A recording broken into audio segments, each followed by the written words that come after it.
আসসালামু আলাইকুম প্রিয় বন্ধুরা, আমরা একটা ফ্রিজ কিনছি। কে পাচ্ছে এই ফ্রিজ? একটু দেখাই আপনাদেরকে। এটা ভাইয়া খুলো তো। হ্যাঁ, এটা খুলো। হ্যাঁ, এই হচ্ছে ফ্রিজ, একেবারে ব্র্যান্ড নিউ। হ্যাঁ, এবং রাসেল ভাই একটু দাঁড়ান না ওই পাশে, আপনি না থাকলে ভালো লাগে না। হ্যাঁ, আচ্ছা, এইটা হচ্ছে ফ্রিজ একবার নতুন ভাই। হ্যাঁ, একবার নতুন।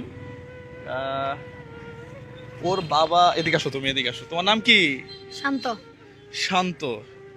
শান্ত, ও দেখতেও শান্ত কিন্তু। হ্যাঁ, হ্যাঁ, তোমার আব্বুর কি হয়েছে? আব্বু মারা গেছে। আচ্ছা, একই কথা আমি আর বারবার শুনতেও আমার ভালো লাগতেছে না। প্রিয় বন্ধুরা, ওর বাবা আজকে 17 দিন হইল না, 17 দিন আগে মারা গেছে।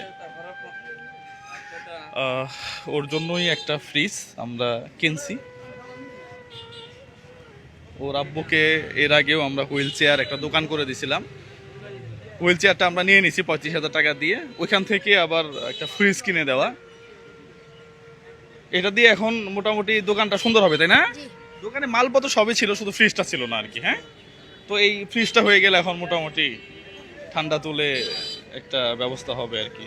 তো প্রিয় বন্ধুরা, ভিডিওটা শেয়ার করবেন, আশেপাশে যারা আছেন ওর কাছ থেকে বাজার করবেন। হ্যাঁ, ওকে সাপোর্ট করবেন।